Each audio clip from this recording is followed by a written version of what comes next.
Welcome back to your channel Swayam learning point. मैं हूं आपका लर्निंग फ्रेंड सुभाष गायकवाड़। बच्चे लोग, आज हम बात करने वाले हैं divergence and convergence of rays, uses of diverging rays and converging rays, uses of concave mirror, convex mirror, why this concave mirror is called as a converging mirror, why that convex mirror is called as a diverging mirror, और हम बात करने वाले Cartesian sign convention. बच्चे लोग, हम बात करने वाले हैं मिरर फॉर्मूला और मैं समझाने वाला हूँ आपको मैग्निफिकेशन भी। तो इस वीडियो में बने रहिए मेरे साथ वीडियो के अंत तक, और आप नए हैं इस चैनल पे तो सब्सक्राइब करिए और पहले से ये लाइक बटन दबा दीजिए। कमेंट बॉक्स में लिख दीजिए कि आपको ये वीडियो कैसे लग रहे हैं। तो चलो फटाफट से शुरू करते हैं। तो अब बात करेंगे divergence and convergence of light. तो light you know it is in the form of rays. तो आपको पता है कि इसको थोड़ा सा हम एक्सपेरिमेंटली लेते हैं। चलो मेरे साथ ये 5 पेंसिल हैं और ये पेंसिल के हेड है जो एक दूसरे के साथ जुड़े हुए हैं। तो हुआ क्या है, these are coming together at one point, this is called as a convergence. ये कहां दिखता है आपको? ये जो कॉन्केव मिरर है, आप देख रहे हो कि rays parallel to the principal axis after reflection coming together on a principal axis at a point called as a focus. So what do you say that? You can say they are coming together means they are converging.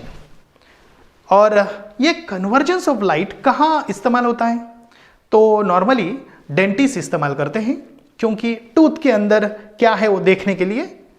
ENT surgeon भी इस्तेमाल करते हैं, और जो solar पे चलने वाले मतलब सोलर एनर्जी डिवाइसेस होते हैं, जैसे सोलर कुकर है, उसमें भी ये कन्वर्जिंग रेज का इस्तेमाल होता है। अब डाइवर्जिंग की बात करते हैं। तो ये डाइवर्जिंग या डाइवर्जेंस ऑफ लाइट क्या होता है कि जैसे ये कॉन्वेक्स मिरर है, तो when ray of light which are coming parallel to the principal axis after reflection they go away from each other, this is called as a divergence। जैसे कि ये पेंसिल है, अभी पहले ये पेंसिल के जो टोक एक दूसरे के साथ जुड़े हुए थे, अभी वो एक दूसरे से दूर जा रहे हैं और उनके जो पीछे वाला पॉइंट है वो एक दूसरे को जुड़ा हुआ है। समझ रहे हो? यानी they are going away from each other, this is called as a divergence. तो ये कहां इस्तेमाल करते हैं? जो स्ट्रीट लाइट आप देख रहे हो, तो इस प्रकार के स्ट्रीट लाइट में ये होता है। समझ रहे हो? अभी आपके दिमाग में एक क्वेश्चन आया होगा कि ये कॉन्केव मिरर को कन्वर्जिंग मिरर या फोकसिंग मिरर क्यों कहते हैं? मैं आपको बता दूं। अभी देखो, ये कॉन्केव मिरर है, ये इसका प्रिंसिपल एक्सिस है, और when the ray of light, many ray of light coming parallel to the principal axis after reflection, find out what is happening here. They are coming together, means focusing together on a principal axis, on a focus. It means that you can say this कि ये जो spherical mirror है, ये concave mirror है, इसमें ray of light, parallel ray of light converge or come together, and that's why it is called as a converging mirror. समझ रहे हो? Good. इसका डायरेक्ट आंसर आप ऐसा लिख सकते हो कि the spherical mirror in which the light are reflected from inward side, it is called as a concave mirror. और दूसरा पॉइंट आप लिख सकते हैं आपके आंसर में, when incident light which are parallel to the principal axis after reflection come together और focused और converged at a one point on a principal axis, so it is called as a converging mirror. अब diverging के definition आप तो आराम से कर सकते हो कि convex mirror is called as a diverging mirror या डिस्पर्सिंग मिरर। क्यों? क्योंकि ये देख रहे हो, ये क्या है? कॉन्वेक्स मिरर है। ये क्या है? प्रिंसिपल एक्सिस है। तो when the ray of light which are coming parallel to the principal axis after reflection they are going away from each other, when you extend them the image is form behind the mirror. So here what is happening? The rays are diverging, dispersing, going away from each other, that's why it is called as a diverging mirror. बात clear हो रही है बच्चे लोग? Good. तो हम बात करते हैं कि ये जो कॉन्केव मिरर है ये कहाँ कहाँ इस्तेमाल कर सकते हैं। तो सबसे पहले शेविंग मिरर, जैसे आप यहाँ देख रहे हो, ठीक है। देन ये डेंटल हॉस्पिटल जो मैंने आपको बोला था। अब शेविंग मिरर में वो जो ऑब्जेक्ट है वो कहाँ प्लेस करेंगे, तो आपको पता होना चाहिए कि आपको एक इमेज कैसे फॉर्म होती है, ये मैंने बताया था। उसमें इरेक्ट और वर्चुअल इमेज यदि कॉन्केव मिरर से फॉर्म करनी है तो ऑब्जेक्ट कहाँ होना चाहिए? बिटवीन फोकल लेंथ, मतलब within the focal length, मतलब बिटवीन फोकस एंड पोल। यहां तक क्लियर हो गया है? यानी object to be placed within the focal length, ठीक है। तो नेक्स्ट हम बात करते हैं, नेक्स्ट यूज है टॉर्चेस एंड हेडलाइट। जो आप देख रहे हो कार के जो हेडलाइट है उनका जो अंदर का पार्ट है वो ऐसा होता है, एंड टॉर्चेस का भी देखिए उसी प्रकार होता है, कॉन्केव होता है। क्यों? क्योंकि जो रे ऑफ लाइट मतलब फोकस पे यदि होगा, यदि लाइट का सोर्स फोकस पे होगा तो जो बीम है, बीम ऑफ लाइट, वो कैसा जाएगा? पैरेलल जाएगा, ताकि सामने दिखाई देगा। दूसरा है फ्लड लाइट। अभी फ्लड लाइट पे क्या करते हैं कि ये जो सोर्स ऑफ लाइट है इट इज केप्ट और placed just beyond the center of curvature so that the bright beam of light is obtained। समझ रहे हो? और उसके साथ साथ यूज होता है various equipments using solar energy, for example solar cooker। so these are the uses of concave mirror। और convex mirror, कार का जो रियर व्यू मिरर है, कोई भी व्हीकल हो उसका rear view mirror is a convex mirror.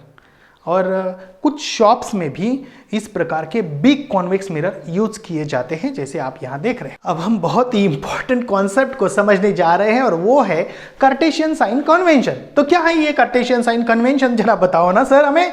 तो मैं आपको बता रहा हूं, ये देखिए ये क्या है, ग्राफ पेपर है और इसमें ये जो हॉरिजॉन्टल लाइन दिख रही है ये क्या है?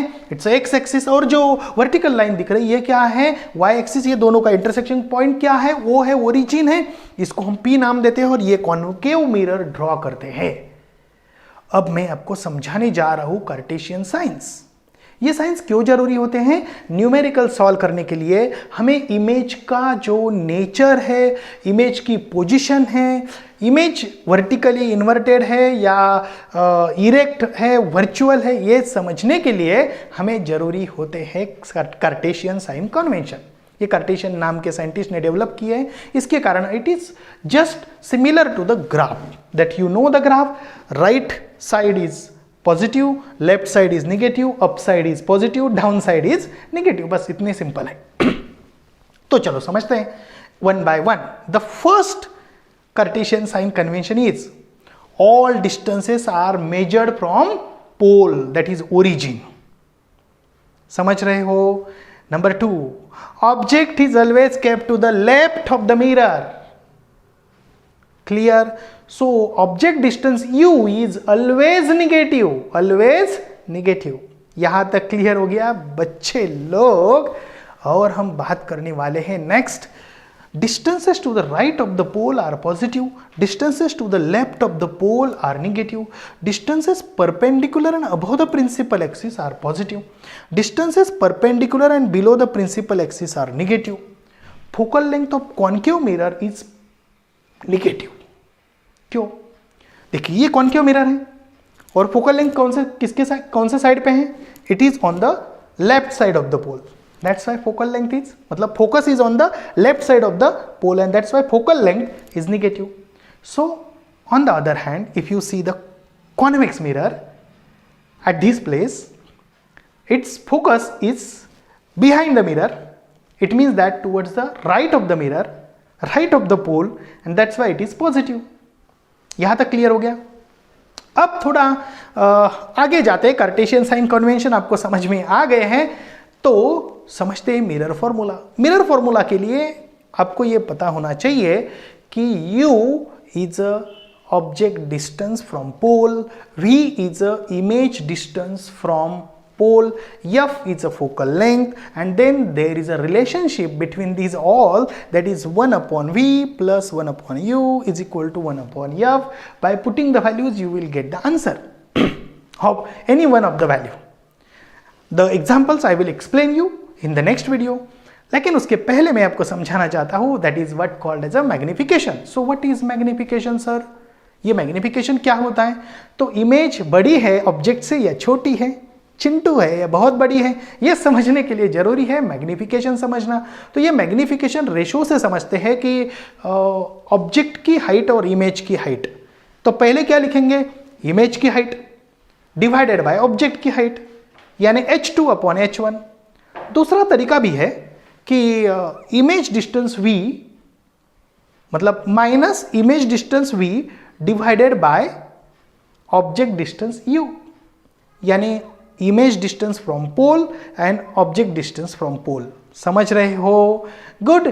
तो इसी प्रकार ये रिफ्लेक्शन ऑफ लाइट अच्छी तरीके से आपको समझ में आया होगा.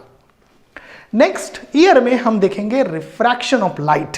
इस बार हमने रिफ्लेक्शन देखा, अब ये रिफ्रैक्शन क्या नई चीज है ये समझेंगे. ये नॉर्मली लेंस से रिलेटेड है, लेंस भी नेक्स्ट ईयर पे समझेंगे.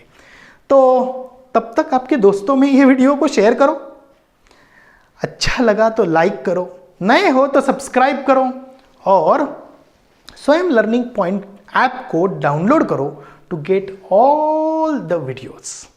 तो बाय.